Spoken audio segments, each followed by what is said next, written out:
उस ज़माने में तो स्ट्रीट क्राइम का कोई कॉन्सेप्ट ही नहीं था। हम्म।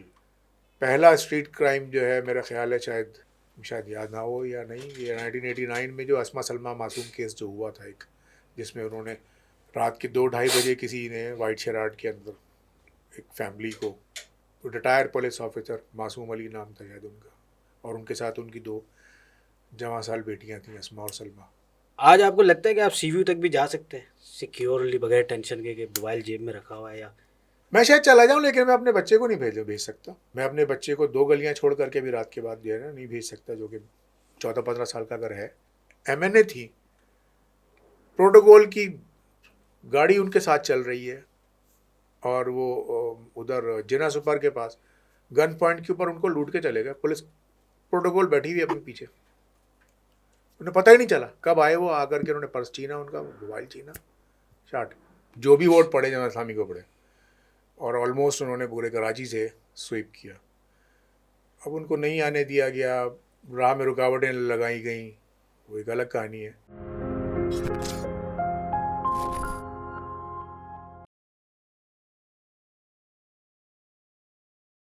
अस्सलाम वालेकुम, this is Abu Huraira and welcome back to my podcast thought on tape. बड़े दिनों से मैं सोच रहा था कोई ऐसा पॉडकास्ट करूं जिसमें डिस्कस करें कि कराची पहले कैसा था और आज कैसा था, क्योंकि बहुत सी चीज़ें मुझे भी नहीं पता 80s में क्या था, 90s में कैसा था। तो और कराची बड़ा तेज़ी से चेंज हुआ है। It's a metropolitan city. जाहिर सी बात है, जो पूरे पाकिस्तान को एक सिटी जब चला रही है तो उसका इफ़ेक्ट तो उसकी चेंज चेंज तो बनता है। तो ये जो 180 डिग्री का जो चेंज है, ये क्या है, कैसे हुआ, और अभी इस वक्त जो मसाइल हैं ये कैसे हल होंगे कराची के, ये सब डिस्कस करने के लिए आज मैंने इनवाइट किया हमारे बहुत ही अच्छे एक दोस्त हैं, आसिफ अहमद सिद्दीकी। बेसिकली इनका ताल्लुक ऑयल एंड गैस फील्ड से है, और हम इनके साथ डिस्कस करेंगे कि आज कराची कैसा है। अस्सलाम वालेकुम आसिफ भाई, वालेकुम अस्सलाम। कैसे हैं? ठीक अल्लाह हैं? का शुक्र है। आसिफ भाई, सबसे पहले तो आपकी जो फील्ड है ना, हम्म। वही एक बड़ा ही ख़तरनाक टॉपिक है, क्योंकि हर 6 महीने में एक न्यूज़ आ जाती है, पाकिस्तान में ऑयल आ गया, तेल निकल आया भाई, तेल निकल आया। और हर 6 महीने में जब न्यूज़ आती है तो उसके 15 दिन बाद एक न्यूज़ आती है कि तेल तो था ही नहीं।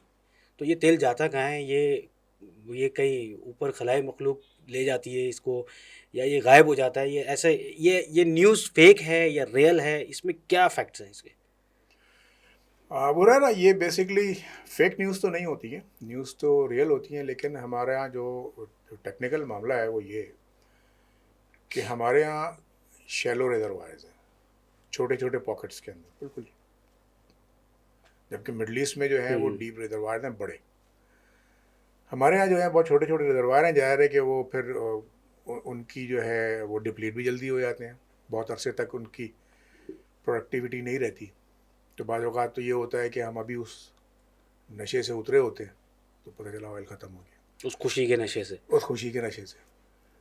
तो बेसिकली ये ऐसा नहीं है कि हमारे पास ऑयल नहीं, ऑयल है, और बहुत ऑयल है। इवन अगर आप बदीन में देखें तो बदीन में सिर्फ ऑयल और गैस मिला करके ऑल टुगेदर कोई 500-600 के करीब कुएँ हैं। अच्छा। जी हाँ, जिनमें से 400 के करीब ड्राई हो चुके हैं। फिर भी हम कर्जदार हैं? कर्जदार मतलब देखिए, हम मिडिल ईस्ट की तरह ऑयल बेच के देखिए इजीली कुवैत अपना कर्जा भर सकते हैं? कुवैत हुआ या दूसरे वो रिच ऑयल रिच कंट्रीज जो है, उनका एक वेल इतनी प्रोडक्शन देता है कि पाकिस्तान के सारे वेल मिल करके महीने भर तक अगर प्रोड्यूस करें तो उस एक वेल की एक दिन की प्रोडक्शन है, 1,30,000 अच्छा। बैरल तक पर डे की प्रोडक्शन एक एक वेल देता है। हमारे वेल्स नहीं देते, हमारे हमारे रिजर्वायर ही वो नहीं है, छोटे हम्म। रिजर्वायर हैं। हमारे पास गैस के रिजर्वायर्स इस ज़माने में बहुत रिच थे। सुई गैस फील्ड, मेरा ख्याल है 50s से हम ऑयल गैस जो है वो ड्रॉ कर रहे थे, और बेहिसाब ड्रॉ की हमने, मतलब हम तो बेहिसाब। दे भी रहे थे दूसरी कंट्रीज़ को भी? नहीं, दूसरी कंट्रीज़ को तो नहीं इनफैक्ट दे रहे थे, लेकिन हमारा अपने यहाँ ही इस्तेमाल उसका बहुत ही बेरहमाना था। अच्छा।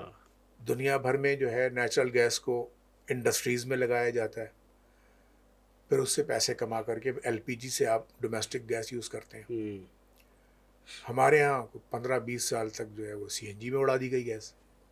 आज उसी का शाखसाना है जो कि आज हम 8 बजे के बाद जो है वो गैस नहीं खाना है? पकाने का टाइम आता है तो गैस नहीं होती है। कुछ के घर में तो है ही नहीं, है ही सिलेंडर नहीं, चल रहे हैं। सिलेंडर चल रहे होते हैं। बहुत सारी वो हैं, इंफ्रास्ट्रक्चर जो है वो पुराने हैं, आबादी कहीं से कहीं पहुंच गई। जो घर 400 गज का या 600 गज का एक मकान था, उसमें अगर 8 से 10 लोग रहते थे तो वो 2 प्लॉट खरीद करके उसके ऊपर एक अपार्टमेंट बना दिया गया। अब तो तो जहाँ 20 लोग रहते थे वहाँ 2000 लोग रह रहे हैं। अब तो पोर्शन बन गए हैं अब वो। पोर्शन बन गए इस किस्म की।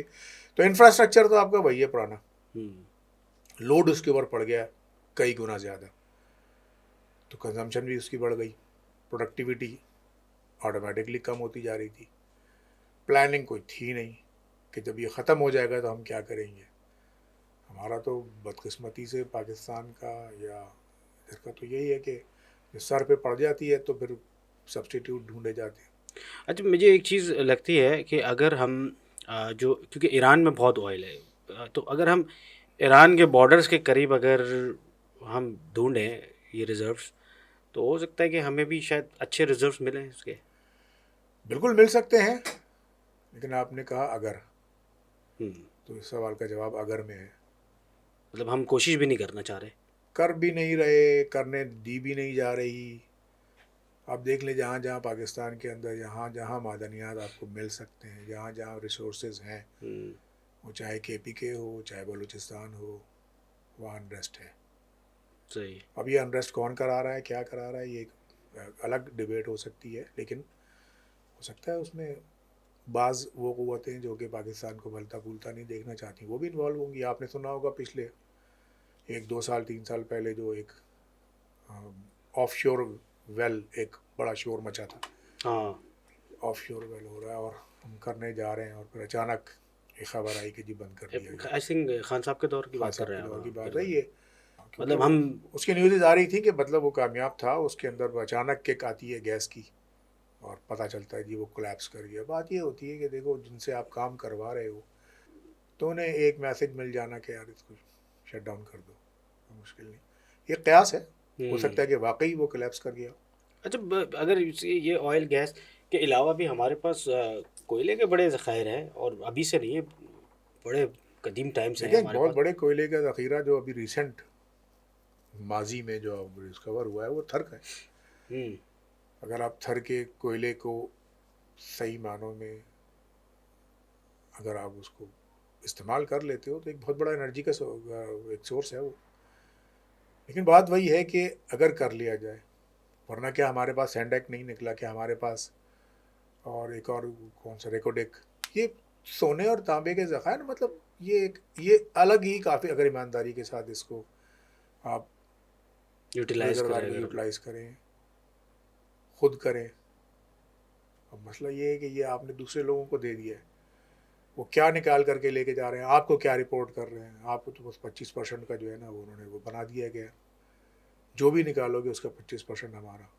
एक तो मुझे ये समझ में नहीं आती है कि हम पता नहीं क्यों एक्सक्लूसिवली कॉन्ट्रैक्ट करते हैं। जैसे अगर मैं बिजली की बात करूं तो हमने कराची जो है बिजली को दी, एक कंपनी को दी हुई है, तो हमने उनके साथ एक्सक्लूसिवली एक कॉन्ट्रैक्ट किया हुआ है कि हम जो है उसको इसी को दिया हुआ है, तो और हम पूछ भी नहीं सकते। हम्म।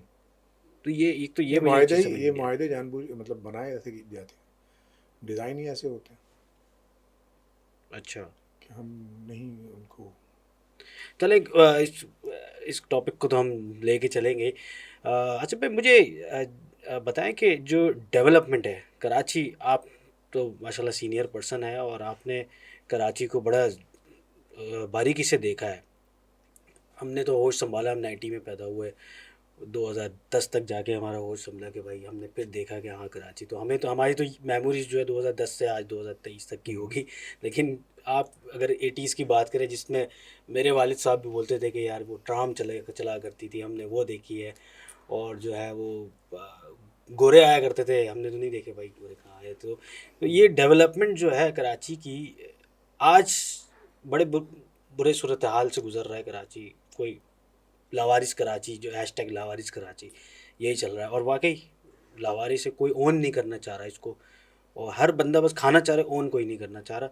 तो आप मुझे बताएं कि ये जो डेवलपमेंट थी 80 से, यानी उस दौर से और आज की, तो वो आपके हिसाब से कैसी रही है अभी तक?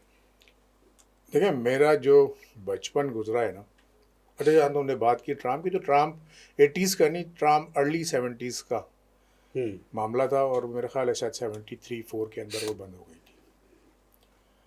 और लेकिन एक इंफ्रास्ट्रक्चर था अपना उसका। जो मैंने जो होश संभाला वो अर्ली 80s से, और मिड 90s तक या 92-93 तक कराची बहुत अच्छा था। उसमें इदारे कॉम्पिटेंट थे, नॉन पॉलिटिकल बेसिस के ऊपर काम करते थे, तो काम होता भी था। मुख्तलिफ इदारे थे, वो सब आपस में जो है लिंक्ड अप थे। प्लानिंग का पता था कि यार यहाँ रोड बननी है, तो रोड बनने से पहले जो उसकी यूटिलिटीज़ हैं इंफ्रास्ट्रक्चर की, वो डाल दी जाए फिर रोड बने। अब मामला का डिफरेंट है, अब हर चीज़ पॉलिटिसाइज हो गई है।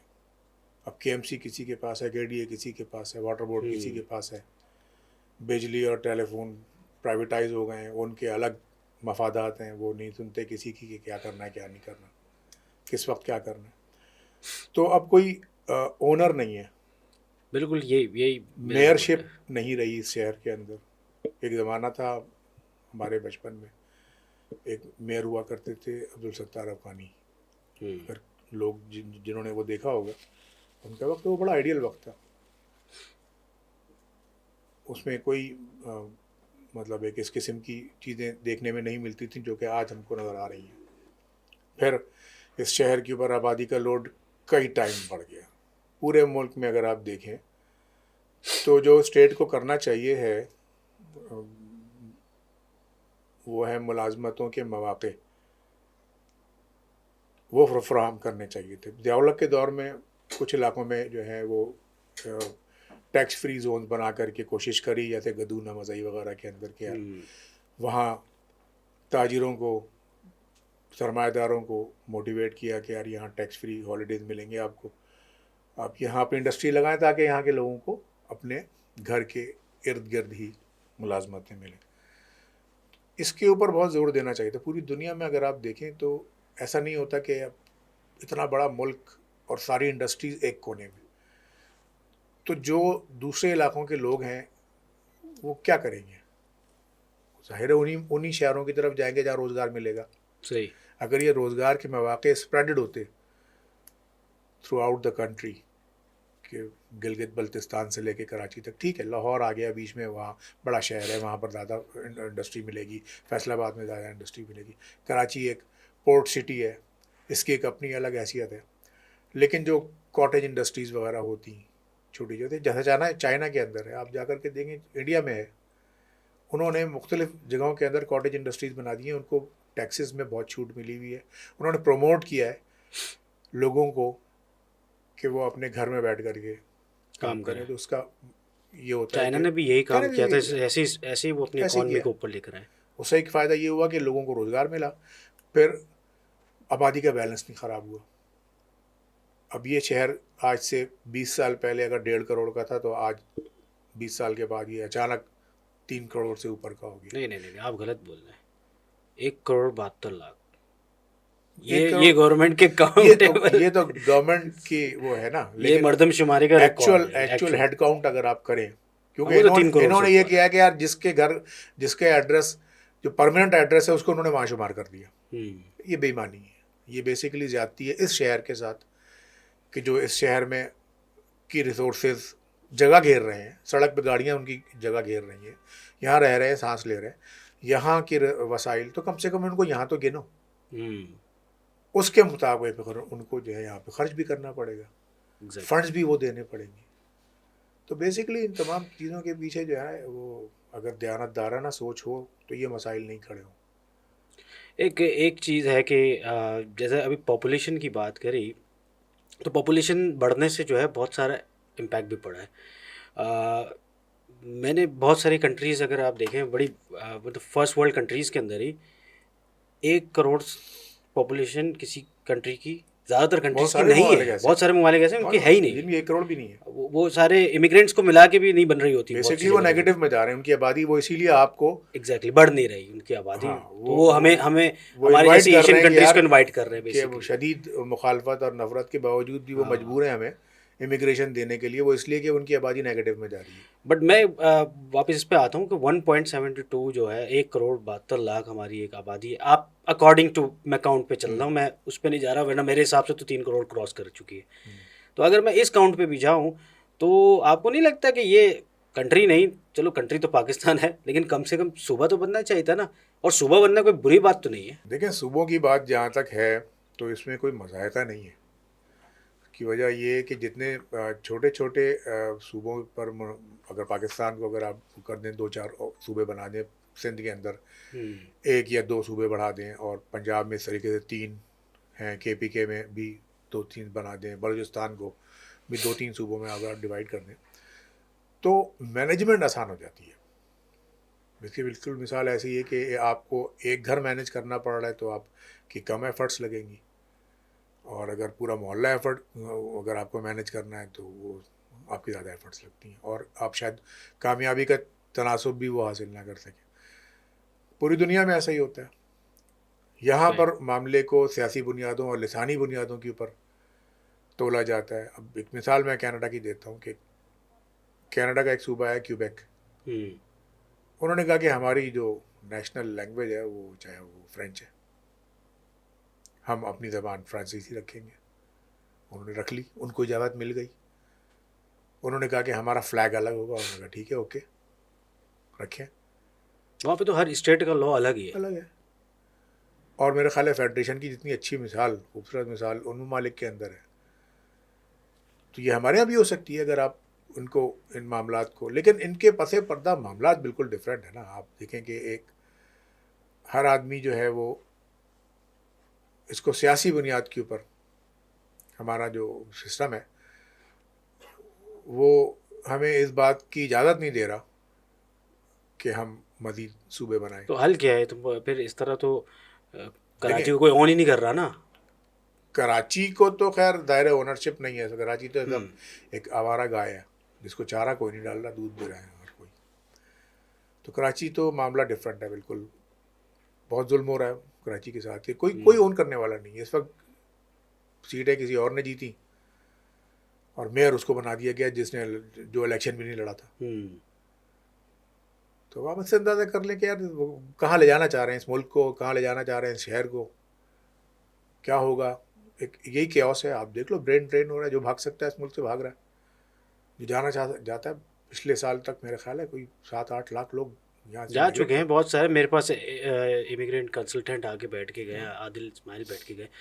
तो उनका भी यही वो था कि भाई लोग जा रहे हैं मेरे लोग पास भाग रहे रोज हैं, डेली बेसिस पे। लोग मायूस हो गए हाँ। बिल्कुल। मतलब उन्होंने कहा कि यार अब बेकार है। हम सुनते आ रहे थे, देखो किस कब से सुनते आ रहे थे कि जी अच्छा वक्त आएगा, ये होगा वो होगा, ये हो जाए तो बेहतर हो जाएगा, वो हो जाए। सब देख लिया लोगों ने, हर एक को आजमा लिया। मामलात ख़राब से ख़राब तर ही होते चलेगा।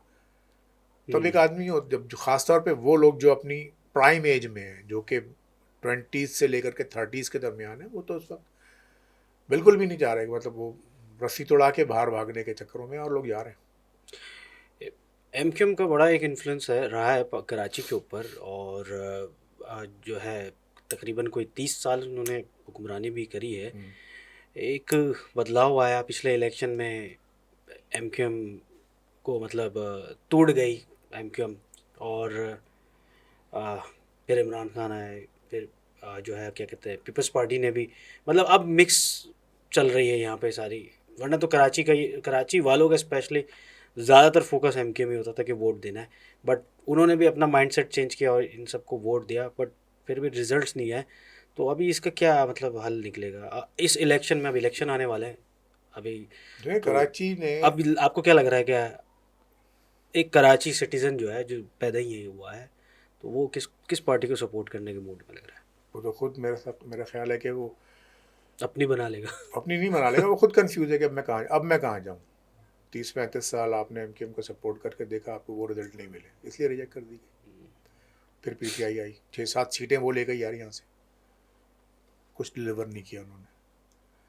तो अब आप जो काउंसलर के इलेक्शन में आप देख लें, बहुत बड़ा रुझान था जमात इस्लामी का, उनको आने नहीं दिया गया। तो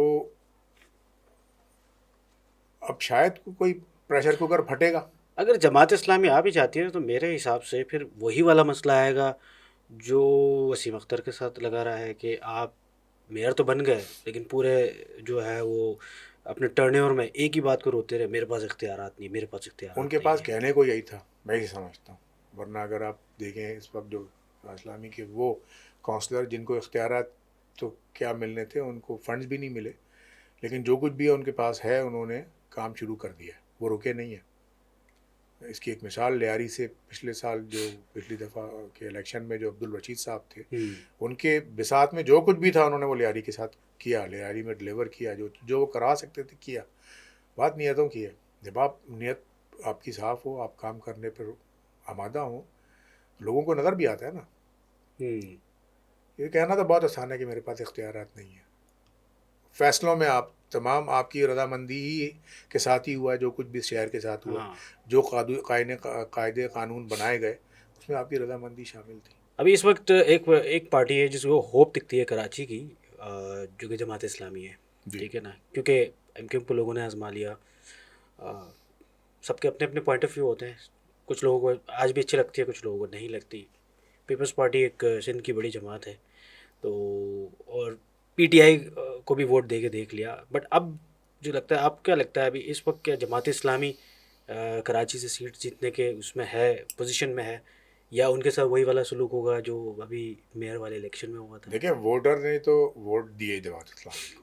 हम्म। आपने भी देखा कि बाज़ लोग ये कहते हैं कि जी बाकियों ने बाइकआउट किया, लेकिन जो भी वोट पड़े जमात इस्लामी को पड़े, और ऑलमोस्ट उन्होंने पूरे कराची से स्वीप किया।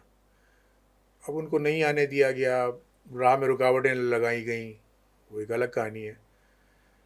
वोटर जमात इस्लामी का एक अपना रिकॉर्ड है, एक ट्रैक रिकॉर्ड है। जो लोग पुराने हैं वो जानते हैं कि जमात इस्लामी इस तरीके से पहले कई मरतबा डिलीवर करके दे चुकी है। अब्दुल सत्तार अफगानी के ज़माने में भी देखा था, नेमतुल्ला खान के ज़माने में भी देखा था। तो जमात इस्लामी के ऊपर लाख इख्तलाफात लोगों के हों, लेकिन इस बात पे यकीन है कि यार ये लोग माली बदनवानियों में मुलव्वस नहीं है, करप्शन नहीं कर रहे करप्शन basically। उनके अंदर नहीं है। और छोटी छोटी बातों के पर हमने देख भी लिया कि इस वक्त जो है वो उन फंड रिलीज़ नहीं हुए हैं, लेकिन काउंसलर्स वगैरह ने जो काम बगैर फंड्स के किए जा सकते थे वो कर रहे हैं और करके दिखा रहे हैं। जैसे वो इंक्रोचमेंट्स वगैरह पर लोगों ने बना ली थी, किसी ने सीमेंट का थल्ला लगा लिया, किसी ने कुछ लगा लिया, सरकारी ज़मीनों के ऊपर, बच्चों के ग्राउंड के ऊपर, पार्क के ऊपर कब्जे कर लिए थे। उन्होंने कहा यार इसमें तो कुछ फंड नहीं शामिल होते ना, तो वो उन्होंने उस पर काम करके दिखाया। तो जमात इस्लामी का वोटर तो एक तो जमात इस्लामी का फिक्स वोटर है जो हमेशा से है और हमेशा रहेगा, और एक होती है वेव, एक आती है जो हमेशा एक न्यूट्रल वेव होती है, जो कभी एमकेएम को चली गई, वहाँ से डिलीवर नहीं हुआ तो फिर पीटीआई को दिया, पीटीआई ने भी डिलीवर नहीं किया। तो अब वो शशोपंज में हैं कि यार अब हम जमात इस्लामी को अगर हम करते हैं तो क्या हम कोई चेंज ला सकेंगे या नहीं। पीटीआई का मसला क्या था, मतलब इतने मतलब कराची वालों ने इतना बढ़ चढ़ के सपोर्ट किया था, और पूरे 5 साल जो है उसने 4 साल जो है वो ऐसी देखिए, गवा कराची दी। की तो एक हमेशा से वो है कि कराची हमेशा एक इसी तरीके की सियासत रहती है कि अचानक चेंज होते ही मामला, ठीक है। एमकेएम के 30-35 साल के बाद लोगों ने देख लिया, आपने आपने खुद देख लिया एमकेएम का क्या हाल हुआ है। पीएसपी बनी, फिर वो मिल भी गए, तितर बटेर हो गए तीतर वो। बटेर हो गए, दो टूट गए उसके अंदर हाँ। से, कौन, हारून और एक दूसरे अनीस अहमद एडवोकेट, जिन्होंने आज ही या कल में पीपल्स पार्टी ऑफिशियली ज्वाइन कर ली। उसकी भी न्यूज़ेज आ रही हैं, डॉन में मैं पढ़ी ली। कराची को पीटीआई ने अंडर एस्टिमेट किया या नज़रअंदाज किया, उसके बावजूद भी इस शहर ने 6-7 सीटें पीटीआई को लेके दी, बावजूद इसके कि इमरान खान ने कोई किसी किस्म का मतलब अपनी ज़ाती इन्वॉल्वमेंट उन्होंने नहीं दिखाई कराची से। तो शायद ये 1 या 2 मरतबा आए थे, एक आधा जलसा उन्होंने किया था, उसके बावजूद भी मसला क्या था, क्यों काम नहीं किया? इतनी बड़ी सिटी थी, आपको मिल रही है, आज समझ आप में नहीं काम आता। करते हैं, कल शायद आपको। वो ये समझ रहे होंगे कि शायद कराची वो सपोर्ट नहीं देगा उनको, शायद वो ये समझ, तो इसीलिए आप देख लो उन्होंने जो है सारे वो लोग खड़े किए जो कुछ डिलीवर नहीं कर सके। हम्म। सारे अननोन लोग थे जिनको जो जो 5 साल असेंबली में बैठे और कुछ ना बोला उन्होंने। कराची की रिप्रेजेंटेशन में एमएनए और एमपीएस जो थे बड़े बड़े ना, आप आलमगीर खान, कोई एक तकरीर अगर आपने सुनी हो, नहीं सुनी, वो बेचारा पूरे 4 साल अपनी जेब से ढक्कन वो लगाते रहे जेब बस, से क्योंकि ढक्कन वो लगाता रह गया। क्योंकि वो एक ही बात मीडिया चैनल पे कर रहा होता, तो मेरे पास इख्तियार नहीं, मेरे पास फंड्स नहीं है। यार नहीं है तो शोर मचाओ। वो मचा रहा था, बस वही शोर मच रहा था। लेकिन अगर आप देखिए, ये एक बिल्कुल डिफरेंट बॉल गेम होता है सियासत। सियासत हाँ। में आना, आप एक इसके लिए एक अलग गट्स, एक अलग एबिलिटी चाहिए होती है। आपके पास एक अच्छा स्पोक्स पर्सन था आमिर लियाकत, गो के उसका माजी भी ऐसे ही था, हम्म। मतलब कि वो बेचारा मरूम हो गए, लेकिन वो एक अच्छा स्पोक्स पर्सन था, उसको यूज़ करते। अब मैं मिसाल दूं कि हम लोग, हमारे गुलशन इकबाल, गुलशन मेमार में से जो एक एमपीए साहब थे, उनका नाम था रबिस्तान महसूद, पीटीआई के। पीटीआई के थे। हम्म। उनको उन्हीं लोगों ने वोट दिए जो कि 2007-8 से लेके 11-12 तक एएनपी और एमकेएम के चक्कर में एक दूसरे से लड़ते रहे। इमरान खान की वजह से उन्हीं लोगों ने उस महसूद को वोट दे करके जिताया, इसी उम्मीद के ऊपर कि शायद कोई तब्दीली आएगी। हम्म। लेकिन वो बेचारा जो कर सकता था वो किया उसने। वो हाजिरी लगाता था, रोज़ जाकर के बैठता था असम्बली में, लेकिन आवाज़ नहीं उठा सका वो। तो आवाज़ उठाने वाले लोग चाहिए। उसको आते ही नहीं था ना, उसको बेसिकली आता ही नहीं आवाज़ था, कैसे उठाई जाती है। आवाज़ उठाई उठाई कैसे जाती है। हम्म। तो अगर मेहनत की गई होती, अच्छे लोग थे पीटीआई के साथ, देखे जो नज़रियाती लोग थे वो तो सब छोड़ गए। हम्म। जस्टिस फजीउद्दीन अहमद थे, एक नईम नईम नईम उल हक साहब जो इंतकाल कर गए मरूम, एक वो थे पुराने, और एक मेरा ख्याल है ये जो डॉक्टर अलवी हैं वो सदर बना करके, उनको ममनून हुसैन बना दिया, वो भी हाँ, खामोश है। वो भी खामोश। तो इनको मेहनत करने की ज़रूरत है। आप कराची एक बहुत बड़ी मार्केट है सियासत की। मैं बताऊँ आपको, पीटीआई का मसला क्या था हम्म, कराची के हवाले से। जो मैं समझता हूँ ना कि जो जितने भी इलेक्टेड लोग आए थे ना, वो नॉन अप्रोचेबल थे पहले से ही।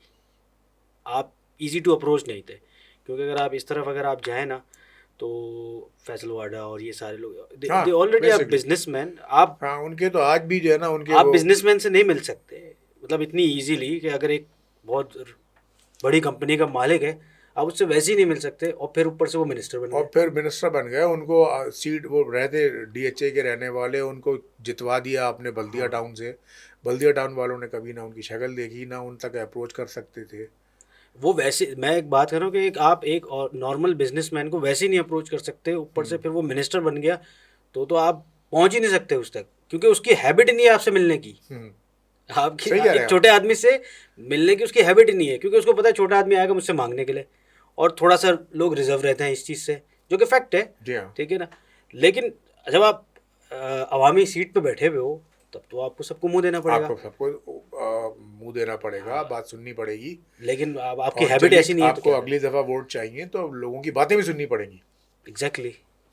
अब आपको याद होगा फैसल वाडा साहब का एक शौक था, वो अपनी हार्ले डेविडसन में बैठते थे और निकलते थे अकेले हाँ। अकेले, और पीछे जो है पुलिस की कार्रवाई चल रही होती थी उनकी। तो ज़ाहिर है उनके वो शौक डिफरेंट थे, उनकी बॉडी लैंग्वेज डिफरेंट थी। आप लोगों ने अंदाज़ा कर लिया कि उन तक एक्सेस भी, और थोड़े से मुश्किल वो है। रूड भी सुना है कि काफ़ी थे, लोगों से बात सही तरीके से नहीं करते थे, वल्लाह आलम।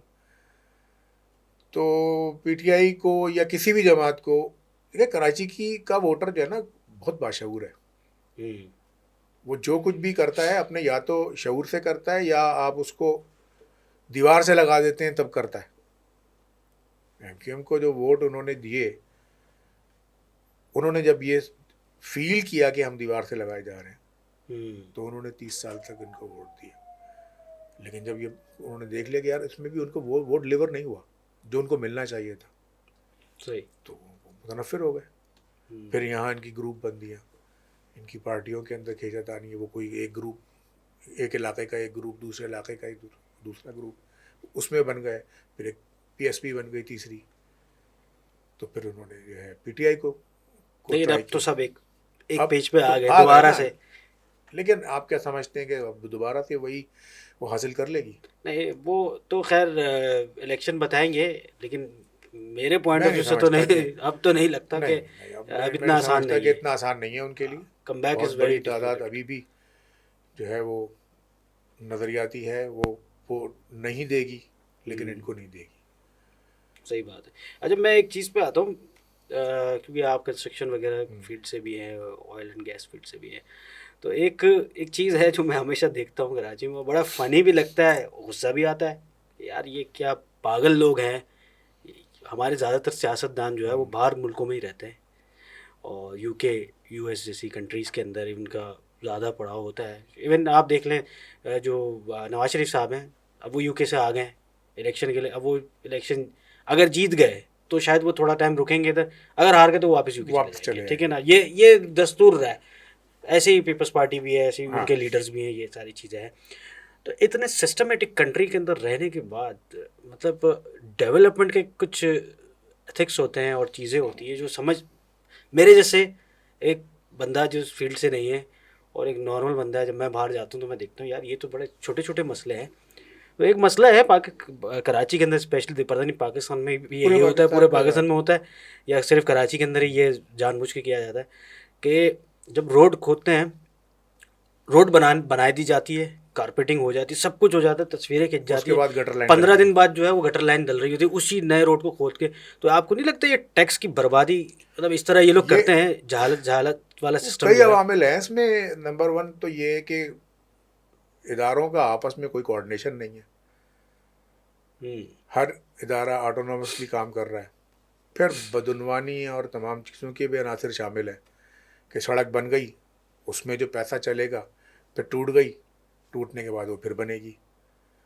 तो यहाँ तो ये मामलात हैं। ऐसा नहीं है कि वो जो दूसरे ममालिक में रह रहे होते हैं तो उनको पता नहीं है, इनको पता नहीं है। जब आपको और मुझे अंदाज़ा है कि यार ये काम इस तरीके से नहीं होना चाहिए, तो जो लोग लंदन में और दुबई में रहते हैं सारी सारी ज़िंदगी, क्या उनको नहीं पता कि ये काम ऐसे नहीं होना चाहिए? मुझे लगता है वो बेवकूफ़ बावले लोग हैं। जब आपको इतना सिस्टम नहीं पता तो मैं इसको पागल ही बोलूँगा ना। ये यहाँ उनकी से जाते हैं पागल प्रायोरिटीज़ खाने में नहीं है। चले जाते हैं आप और फिर वापस इधर आ जाते हैं, ऐसा लगता उन है। नहीं, पागल तो खैर नहीं है, ये बहुत होशियार लोग हैं। बेसिकली ये कौम को उन्होंने इसी चीज़ में उलझा करके रखा हुआ है। आपकी और मेरे मसाइल यही रहे। गटर बंद हो गया, सड़क सही काम नहीं कर रही, बिजली नहीं आ रही, गैस बंद, बाहर निकलो तो स्ट्रीट क्राइम्स। हम इन्हीं मामला से बाहर नहीं निकल पा रहे। अगर हम इन मामला से बाहर निकल जाएं तो फिर हम पॉलिसीज़ की ऊपर बात करेंगे इनकी कि भाई बताओ तुम्हारी तालीम की पॉलिसी क्या है, तुम्हारी जो है सेहत की पॉलिसी क्या है, तुम्हारी खारजा पॉलिसी क्या है। वो किसी के पास कुछ भी नहीं है। अगर आप किसी भी सियासी पार्टी को बोलें अपना मंशूर लेकर के आओ, बताओ एजुकेशन के लिए तुमने क्या रखा है, तुम्हारा कहाँ देखना चाहते हो उसको, सेहत के लिए तुम क्या करना चाहते मुस्लिम लीग नून ने एक नई चीज़ निकाली है जो मैं आज ही देख रहा था, कि उन्होंने आवाम से अपना मंशूर मांगा कि इस पार्टी का मंशूर आप डिसाइड करें। हो? सही बात है, क्योंकि खुद तो इस काबिल नहीं है कि अपना मंशूर कोई बना सके, तो आवाम से पूछ लो। और क्या कह सकते हैं आप उसको, कि बजाय इसके कि मंशूर आप अपना मंशूर दें, आप पब्लिक से पूछ रहे हो नहीं, उसको। वो भी इतने सालों बाद उनको ख्याल आया कि भाई पब्लिक से ही पूछ लेते हैं, हमसे तो यार नहीं ये होने सब वाला। बस बेसिकली ये सब है चूरन। जब उनको पता है कि उनके मंशूर का चूरन तो बिक गया, अब नहीं बिकने वाला, हाँ, तो अब इसको रिवर्स करो, लोग अब इसमें खुश हो जाएंगे, नया अब शोशा इसमें छोड़ दो, बिरयानियों के पैकेट बटेंगे। नया शोशा छोड़ मैं दो। छोटा। तो ये मतलब अगर मैं बात करूँ कि ये जो ब्रॉड वाला सिस्टम है हमारा, कभी सही नहीं होने वाला। यार ये देखो, पूरे पाकिस्तान का हर सिस्टम सही चलेगा, सही होगा तो ये भी सही हो जाएगा। इस वक्त कौन सा सिस्टम काम कर रहा है? इंसाफ का सिस्टम काम कर रहा है, लॉ एंड ऑर्डर का सिस्टम काम कर रहा है, या हेल्थ या एजुकेशन का सिस्टम काम कर रहा है? कोई एक सिस्टम काम कर रहा है अच्छा, NICVD काम कर रहा है, पीपल्स पार्टी बोलती है। कर रहा होगा। अच्छा है, नो डाउट। हाँ, कर इट्स अ रहा गुड होगा। नहीं, प्रोजेक्ट। इसको मैं हाँ, मैं बताऊं कि बट एक ही क्यों है पीपल्स पूरे। पार्टी का एक ये अच्छा काम है हम्म, कि जो लीवर ट्रांसप्लांट गम्बट में जो हॉस्पिटल बनाया है वो, और NICVD के जिन्होंने सिंध में जो 2-3 हॉस्पिटल बनाए, जो अच्छा काम कर रहे हैं, उसके पीछे मैं तारीफ़ करूंगा डॉक्टर नदीम की, जो कि मैं डॉक्टर इनके नवेद कमर साहब के भाई हैं। वो खुद डॉक्टर है, टेक्नोक्रेट है, उन्होंने खुद इसको हैंडल किया मामले को और अच्छे तरीके से चलाया। देखें यहाँ आपके सामने जो है ना मिसाल है ये, कि वो खुद डॉक्टर था, तो उसने इन तमाम चीज़ों को लेकर के कितनी खूबसूरती से फील्ड के मामले लोगों को को अगर डिलीवर किया। चीज़ देंगे एग्जैक्टली, तो टेक्नोक्रेट को लिया ना। अब अगर आप किसी ट्रांसपोर्टर को वजीर तालीम बना देंगे तो वो क्या करेगा उनके साथ, तालीम के साथ क्या करेगा, जो इस मुल्क में हमेशा होता चला आया। पीपल्स पार्टी के पास एक बहुत बड़ा अच्छा तमगा है ये कि उन्होंने ये जो 2-3 इंस्टीट्यूट बनाए हैं। और एक एक्सपीरियंस, एक कामयाब एक्सपीरियंस भी है। हाँ बिल्कुल है। इसको अगर कंटिन्यूटी करें, अगर सारे डिपार्टमेंट्स देखो ऐसे जो लोगों के हाथ देखें में दे दी जाए। इस मुल्क में अभी भी बहुत सारे लोग ऐसे हैं जो कि आप अगर उनको आप पर या हुकूमत पर एतमाद हो जाए तो वो ब्लाइंडली चैरिटी के मद में आपको दे सकते हैं। जैसे वो साइबर नाइफ का जो किसी ने तोहफा दिया है, वो एक इंडिविजुअल ने दिया है ना।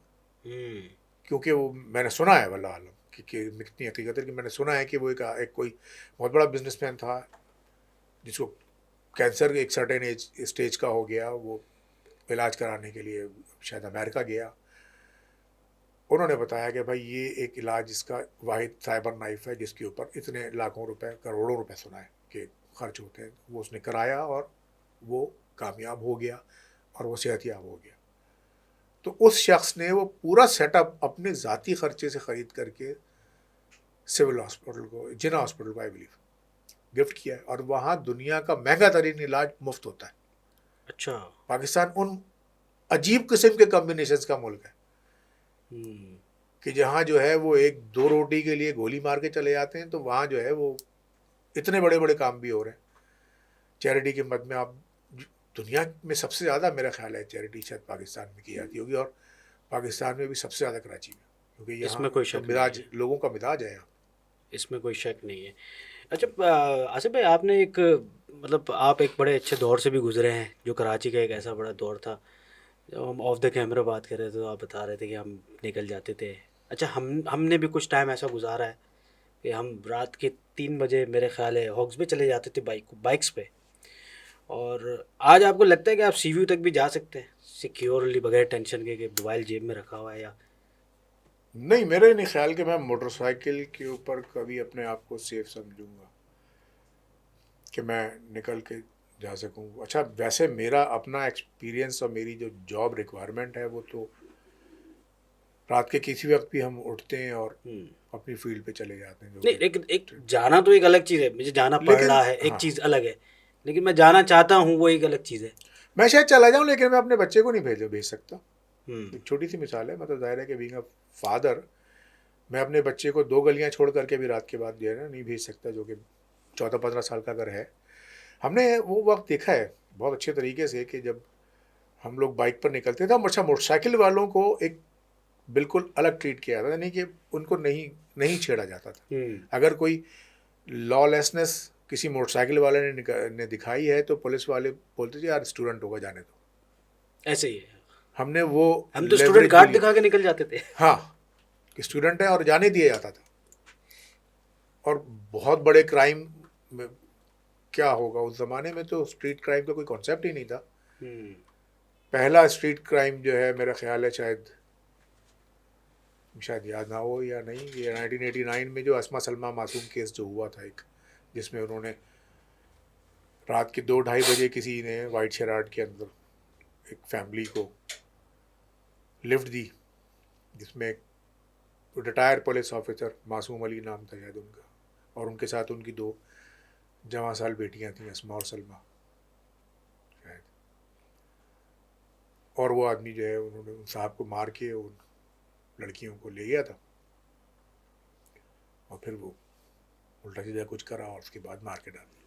तो ये पहला स्ट्रीट क्राइम था। उसके बाद ये कई महीनों तक टॉक ऑफ द टाउन रहा था कि यार ये हो कैसे गया। शौकत तनोली उसका नाम था, मुझे आज भी याद है उस बंदे का। वो खुद पुलिस वाला था जिसने किया था। जिसने किया था। अच्छा। वाइट शराट केस बहुत मशहूर हुआ था, वो पहला था सड़क के ऊपर। हमें याद है कि हम जब अपने छोटे टीन एजेस में थे तो जुम्मे वाले दिन छुट्टी हुआ करती थी। जुम्मे की नमाज के बाद हमारे अब्बा थोड़ी देर आराम करते थे, तो मैं और मेरा बड़ा भाई, हमारे पास उस ज़माने में फॉक्सवैगन होती थी। अच्छा। हम गेट खोल करके धक्का दे के बाहर निकालते थे, ताकि फॉक्सवैगन गड़ स्टार्ट गड़ होती गड़ थी गड़ तो गड़ उसकी गड़। शोर मचता था। धक्का दे के बाहर निकालते थे, पुश करके घर से बाहर लेके जाते थे, फिर हम सेल्फ मारते थे, फिर हम निकलते थे आवारागर्दी करने के लिए। सन्नाटा पड़ा होता था पूरे कराची में। तो हमारी 2-3 हमारे रूट्स होते थे, एक तो गुलशन चौरंगी से मस्कन बिल्कुल खाली, या और थोड़ी सी हिम्मत हुई तो कराची यूनिवर्सिटी रोड के ऊपर निकल जाते थे, लेफ्ट सफारी पार्क, उससे आगे फिर जंगल शुरू हो जाता था। और हम 10-15-20 मिनट तक दंदनाते फिरते थे। 12-14 साल हमारी उम्र होती थी, और चुपचाप लेकर के आते थे घर से, कोई 1 या 2 गली पहले जो है गाड़ी न्यूट्रल करके स्विच ऑफ कर दिया, और वो खामोशी से घर के पास खड़ी हो, धक्का लगा करके वापस अंदर। तो ये हमारे हर दूसरे तीसरे जुम्मे का जो है ना, ये एक एडवेंचर हुआ करता था। कभी कभी ना किसी पुलिस वाले ने रोका, ना हमने, सामने से पुलिस वाले के गुजरते थे और दिल कांप रहा होता था, लेकिन उसने भी नहीं कहा ठीक है बच्चे हैं, जाने दो। आबादी बहुत कम थी, ट्रैफिक बहुत कम था, बहुत कम लोगों के पास गाड़ियाँ थी, बहुत अच्छा वक्त था वो। तो ये अचानक से क्यों इतना चेंजेस आया, और जो आप जैसे स्ट्रीट क्राइम है एक उरूज की हद तक देखिए, सबसे स्ट्रीट पूरे क्राइम की पाकिस्तान तो में? सबसे बड़ी वजह बेरोजगारी है। तो खाली कराची में ही है बेरोजगारी? इसलिए कि पोटेंशियल भी तो क्राइम का कराची के अंदर है ना। आप जो है जाफराबाद या रुझान की सड़कों पे खड़े होकर के क्या लूट लोगे, क्या कमा ये तो लोगे? लाहौर भी is a big city, Lahore Lahore में भी तो होती है वहाँ पे वारदातें, तनासुब कम इतनी है, नहीं होती। इतना नहीं है। हाँ, मैं क्योंकि लाहौर में घुमा हूँ और मैं हाँ, मोबाइल इतना लेके घूम नहीं है, सकता हूँ रोड पे वहाँ पे। लेकिन वहाँ पर भी अब शुरू हो चुकी है, इस्लामाबाद में अब शुरू हो चुकी है। कराची में पोटेंशियल ज़्यादा है, कराची में आबादी ज़्यादा है, लोगों का जो है ये गैजेट्स वगैरह ज़्यादा अवेलेबल हैं। आप किसी भी शहर में चले जाएं बड़े, पंजाब का भी में अभी वो बूम नहीं आया है स्ट्रीट क्राइम का, लेकिन आ गया है।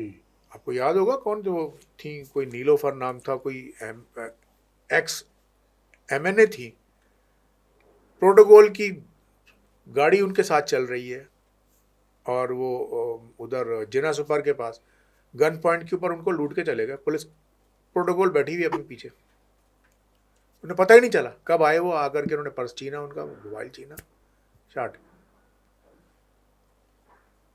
वहाँ पर वो तनासुब नहीं है स्ट्रीट क्राइम का जो कराची में, लेकिन अब शुरू हो चुका है, और एक वक्त आएगा कि वहाँ पर भी बढ़ेगा। अगर आपकी यूथ, देखो बाय बर्थ कोई अपने आप से, हर इंसान अपनी फितरत में क्रिमिनल नहीं है, उसको उसके मामलात, उसको उसके हालात क्रिमिनल बनाते हैं। आप इंसाफ नहीं दोगे, वो इंसाफ लेगा, जो नीड्स हैं उसकी वो तो रहेंगी ना। उसकी अपनी ज़रूरत है, उसके घर वाले हैं, उसके बहन भाई हैं, माँ बाप हैं। जब वो बेरोज़गार है, फैक्ट्रियाँ बंद हो गई हैं। आज आप साइट उठा करके देख लो, वो फैक्ट्रियाँ जो जब उनकी शिफ्ट चेंज हुआ करती थी, तो पुराने लोग बताते हैं कि ऐसा लगता था जैसे कोई मतलब जैसे मिना में मजलिस नहीं लोग आ इज्तिमा चल रहे रहा है कोई। कंधे से कंधा टकरा रहा होता था, ऐसे जब आने वाले और जाने वाले तो अलग अलग सड़कों से आ रहे होते थे और जा रहे होते थे कि यार आपस में टकराओ ना। इतनी बड़ी बड़ी मिलें थी, आज वो सारी मिलें गोदाम बनी हुई हैं, वो सब खत्म हो गई। तो उसका उसका आपको ये नहीं लगता कि उसकी वजह भत्ताखोरी है जो हमारे कराची में हुई है पिछले कई सालों भत्ताखोरी में? भी उसका एक बहुत बड़ा एलिमेंट है, लेकिन उससे ज़्यादा बड़ा जो है मेरे ख्याल है, भत्ताखोरी से ज़्यादा बड़ा जो है एलिमेंट जो है वो पॉलिसीज़ और डायरेक्ट कॉस्ट है। बिजली का बिल अगर आप देख लें इन फैक्ट्रियों का, तो मेरा ख्याल है कि आप हैरान रह जाएंगे कि यार ये सर्वाइव किस तरीके से कर रहा है। फिर वो इदारे जो कि बज़ाहिर मज़दूरों को सेव करने के लिए बनाए गए थे, उन्होंने मज़दूरों ही का इस्तेहसाल किया और ब्लैकमेल किया बिजनेसमैन को। ये सोशल सिक्योरिटी हो गई, ये ओल्ड एज एम्प्लॉइज बेनिफिट हो गई। इसने बेसिकली, इन्होंने मज़दूरों को फ़ायदा नहीं दिया जितना इन्होंने सरमायादार को नुकसान पहुंचाया। देखो, सरमायादार अगर एक फैक्ट्री से 2 फैक्ट्री बना रहा है तो आप उसको नेगेटिवली पोर्ट्रे ना करें। वो तो एहसान कर रहा है इस हुकूमत के ऊपर कि वो करने के काम जो कि हुकूमत को करने थे, वो बार उसने उठाया हुआ है। वो एक फैक्ट्री से दूसरी फैक्ट्री लगा रहा है, तो वो एम्प्लॉयमेंट इसी कौम के लोगों के लिए दे रहा है। तो ये नेगेटिव बात नहीं थी। इसको जो है ना पोर्ट्रे किया गया कि जी सेठ मज़दूरों के खून पसीने पे अय्याशी कर रहा है, यूनियंस बनी, फिर बहुत सारे मामला जमा होते गए, कॉस्ट बढ़ती चली गई, भत्ते शुरू हो गए, इदारों की ब्लैकमेलिंग शुरू हो चुकी है, FBI सर पे बैठी हुई है। मतलब हर किसी ने काम रुकवाने के ऊपर फोकस किया, जिसका नतीजा ये निकला कि वो मिल ओनर्स जो थे ये फैक्ट्रियाँ बंद करके कोई ढाका चला गया, कोई साउथ अफ्रीका चला गया, कोई मलेशिया चला गया।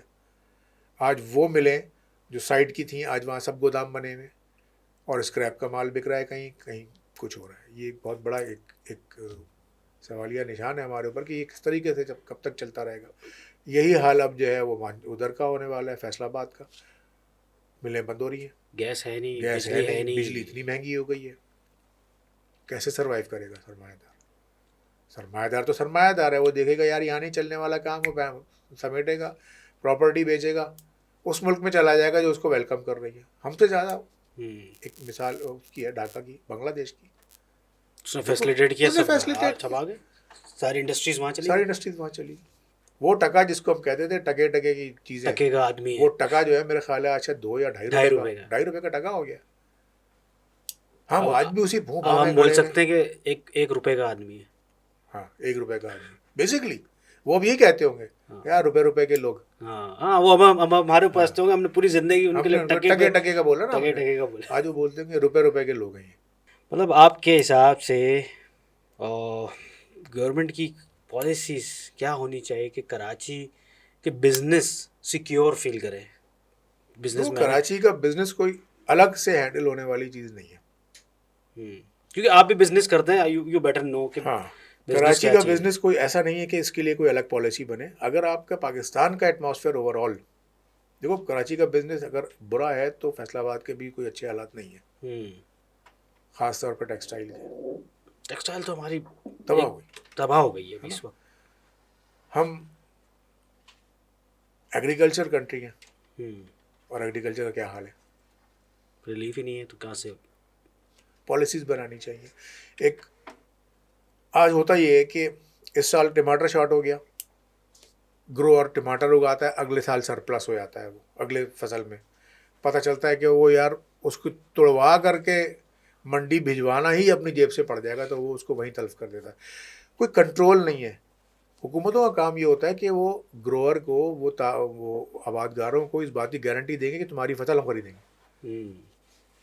सरप्लस हो गया टमाटर, अफ़गानिस्तान जैसा मुल्क ये कर रहा है कि वो उसको प्रोसेस करके टिन पैक करके उसका जूस बना के भेज रहा है। क्या ये हमारे यहाँ नहीं हो सकता था? अब तो फ्रूट्स और जो ये वेजिटेबल्स है ड्राई पैक हो जाते हैं, मतलब ड्राई कर देते हैं उसको, उसका बिल्कुल, बहुत नमी सारे निकाल तरीके के हैं, उसको। बहुत सारे तरीके हैं हमारे यहाँ। लेकिन उसमें ये है कि हुकूमतें अगर इंटरेस्ट लें तो ऐसा होता है। यार वो 20 साल जंग में लड़ करके आज 1-2 साल के अंदर वो कहाँ निकल गया हाँ। अफगानिस्तान। जो फैसले उनके यहाँ हो रहे हैं और इम्प्लीमेंट ईमानदारी से हो रही है। आज वो जिस जिस फील्ड में काम कर रहे हैं वो आगे निकल रहे हैं। तो सबसे नंबर 1 ईमानदारी मुखलिस। और इदारों को आज़ादी के साथ उनको पॉलिसी बना करके काम करने दिया जाए। कितने लोग ऐसे हैं यार जो टैलेंट या तो दिल में लिए लिए मर जाते हैं या वो माइग्रेट कर जाते हैं। बहुत सारी मिसालें हैं इस वक्त हमारे पास ऐसी। आज भी इस मुल्क के अंदर बहुत सारे लोग ऐसे हैं जो कि वॉलंटियरली अपनी सी कोशिशों में लगे हुए हैं। साहब को मैं जानता हूँ जो कि जैतून के ऊपर काम कर रहे हैं। उनकी अपनी जेब अपने लिए नहीं कर रहे वो, लेकिन फैसिलिटेट कर रहे हैं लोगों को कि यार किस तरीके से कि इन इलाकों के अंदर आप क्या क्या करें तो जैतून उगेगा। कराची में उग रहा है, मेरे अपने दोस्त उगा रहे हैं। हाँ, होगा हर चीज़। जैसे चकवाल का जो इलाका है ये, इसमें जो है उन्होंने थोड़ी सी ग्राफ्टिंग करके और बहुत बड़ा कामयाब तजुर्बा किया है। KPK में तो अब उस फ्रूट से ऑयल भी एक्सट्रैक्ट करना शुरू कर दिया। तो जब पूरी कौम हर मामले में इस तरीके से सोच करके काम करेगी ना, तो ये इस मुल्क में बहुत पोटेंशियल है अबू हुरैरा। ऐसा नहीं है कि हम ये मुल्क बांझ नहीं है, ये कौम बांझ नहीं है। इसमें इंडिविजुअल बहुत टैलेंटेड है। इसी वजह से आज आप आज तक एक्सेप्टेबल हो उन ममालिक में जो कि इमिग्रेशन के लिए बुला रहे होते हैं। आप मिडल ईस्ट में देख लो, मिडल ईस्ट किसने बनाया? इंडियन ने बनाया है क्या? आज मिडल ईस्ट जहाँ भी खड़ा हुआ है उसमें बहुत बड़ा जो शेयर है वो पाकिस्तानियों का है। सही बात। ऑयल एंड गैस सेक्टर के अंदर मैं आपको बताऊँ, ऑयल एंड गैस है। आप नॉर्थ सी में भी चले जाएंगे ना, वहाँ पे भी कोई ड्रिलिंग रिग लगा हुआ होगा। आप अगर उसके क्रू में देखेंगे तो 1 या 2 आदमी आपको ऐसे ज़रूर होंगे जो कि एग्जैक्ट पिंडी घेप के होंगे। मैं और बात पुराने भी मजाक नहीं कर होंगे, रहा ये। और पुराने भी होंगे। हाँ, पिंडी घेप, खास पिंडी घेप, छोटा सा इलाका है पंजाब में चकवाल के पास, वहाँ के लोग। उसकी वजह ये है कि खोड़ में, खोड़ वन एक वहाँ पे एक वेल है, एक पिंडी घेप का एक इलाका है खोड़, वहाँ पर 1904 या 1905 का खोदा हुआ तेल का वेल आज भी लाइव है। अच्छा। हाँ, ये वो टेक्नोलॉजी थी जब रिग रिमूव नहीं किया जाता था। वुडन लकड़ी की रिग्स होते थे जो कि जब ऑयल ड्रिल हो गया एक्सेप्ट और सक्सेसफुल हो गया तो वो ड्रिल रिग्स वहीं छोड़ दिए जाते थे, फिर वो प्रोडक्शन उससे लेता था।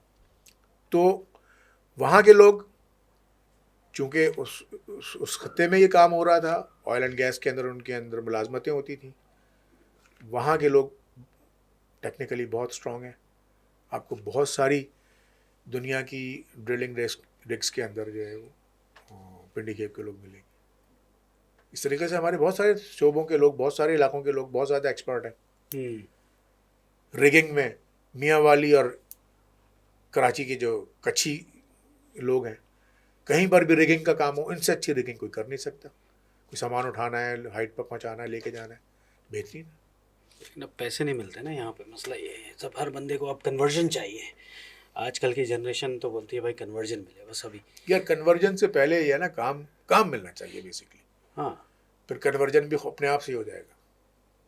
लेकिन यहाँ पे काम मिल भी जाता है तो वो गुजारे ही होते हैं। जैसे दुबई में मैं प्रेफर करूँगा कि अगर लेट सपोज, मैं एक बात कर रहा हूँ कि एक बंदा है, अगर उसको अगर जॉब यहाँ पे मिलती है 1 लाख रुपए की, तो उसको उसकी पोस्ट की अगर उसको वहाँ पे 3,000 धर्म में मिलते हैं तो वो प्रेफर करेगा कि मैं दुबई जाऊँ, क्योंकि मुझे पता है कि ये 3,000 जो है कल मेरे 6,000 हो जाएंगे, लेकिन ये 1 लाख जो है 1.5 लाख तक जाने में मुझे 10 साल लग जाएंगे। हाँ बिल्कुल ऐसा है। ये पाकिस्तान में आप प्रमोट करते हैं इस चीज़ को कि पाकिस्तानी बाहर जा रहा है तो अच्छा है। यार मैं दुखी ज़रूर होता हूँ, लेकिन मैं ये कहूँगा कि यार इसके अलावा और वो क्या करे। नहीं तो ये तो अच्छा है ना, रेमिटेंस तो आएगी ना एट दी एंड, तो उसका पूरा खानदान तो यही रह रहा है, उसने डॉलर यही भेजना है।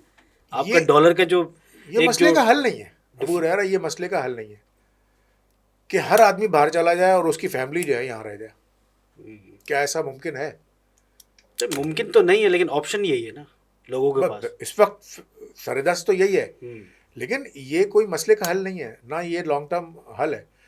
इसको आपको ब्रेन ड्रेन जो है कि आप यहाँ से पाकिस्तान से पढ़ा हुआ बच्चा जिसने पाकिस्तान के खर्चे के ऊपर एजुकेशन हासिल करी, जब वो फल देने के काबिल हुआ तो वो किसी और मुल्क का हो गया, वो तो हाथों हाथ लेंगे उसको कि उसके ऊपर सारा खर्चा तो हुआ हुआ है। हम्म, तो जब तक कि हमारे यहाँ इंडस्ट्रीज़ को प्रमोट नहीं किया जाएगा, बाकायदा सपोर्ट दे करके, बैसाखियों पे खड़ा करके, हुकूमती उसके ऊपर कि यार हमें compete करना है। इस वक्त सबसे बड़ा जिन चाइना हमारे पास मौजूद है कि हम कुछ भी बनाते हैं, हम ये ग्लास बना रहे हैं तो ये हमको 1 रुपए का पड़ रहा है, हम चाइना से इंपोर्ट करते हैं, हमको 8 आने का पड़ता है। ऐसा क्यों? हमें जब तक इसका मुकाबला नहीं करेंगे हम नहीं सर्वाइव कर सकते। हमें सब्सिडीज़ की ज़रूरत पड़ेगी।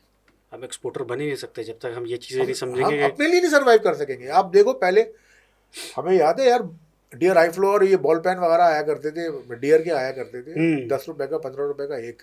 उसके बाद चाइना ने इंट्रोड्यूस किया 5 रुपए का, जिसके साथ 3 रिफिल्स भी फ्री। हाँ, तो हमें उस मॉडल को देखना पड़ेगा कैसे कर कि वो चाइना क्या कर रहा है। चाइना क्या कहता है? चाइना कहता है कि यार 1,000 यूनिट बना रहे हो, बिजली का रेट ये, 5,000 बनाओगे आधे कर दूंगा, 10,000 बनाओगे तो और कम। तो वो मास प्रोडक्शन के ऊपर प्रमोट कर रहा है। उससे क्या हो रहा है कि अब आप मुकाबला ही नहीं कर सकते मार्केट में चाइना का। और हम कह रहे हैं कि 300 यूनिट से ऊपर यूनिट जले जी, टांगे खींच दो उसकी, ऊपर कर दो रेट हाँ। इसका। और आप ये पूछ भी अय्याशी नहीं कर रहे सकते हैं, पूछ भी नहीं सकते। क्योंकि गवर्नमेंट की जो पॉलिसीज हैं कमर्शियल, स्पेशली कराची हाँ, पे तो लागू ही नहीं होती ना। कमर्शियल और इंडस्ट्रियल बिजली को एक लग्जरियस वो कंसीडर किया गया है हाँ, कि चलो 300 ये तो वाला पैसे तो कमा रहे हैं। पैसे कमा रहे हैं। लेकिन आप ये देखें ना कि वो फिर चीज़ें भी, कॉस्ट भी फिर बढ़ रही है, कॉस्ट बढ़ चीज़ें रही है। महंगाई बढ़ेगी ऑफ कोर्स। एक छोटी सी मिसाल आपके सामने, स्टील मिल की है, सफ़ेद हाथी, 20,000 आदमी उसके अंदर तनख्वाह ले रहा है, लोहा जो है वो 1 किलो महीने का नहीं बेच रहा। आप मार्केट में उसको compete ही नहीं कर सकते।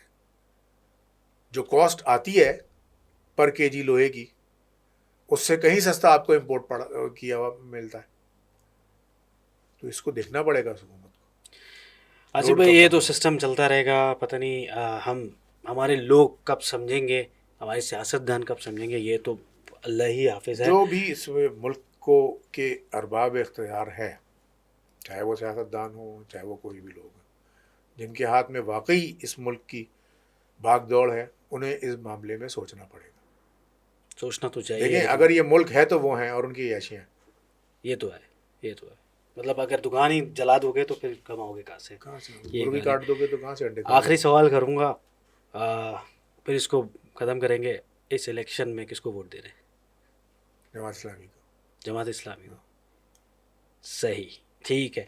अच्छा भाई, थैंक यू वेरी मच, आप आए, बड़ा मज़ा आया। हम जो है इसको इलेक्शन के बाद दोबारा एक बार हम दोनों हाँ बैठेंगे बिल्कुल और बैठेंगे और चीज़ों को इसको हम दोबारा रिवाइव करेंगे कि कि यार हमने ये क्या। अब कैसे हालात हैं उसके ऊपर हम डिस्कस करेंगे। तो बहुत बहुत शुक्रिया आपका। देखते रहिए आपका भी थॉट बहुत ऑन बहुत टेप। शुक्रिया।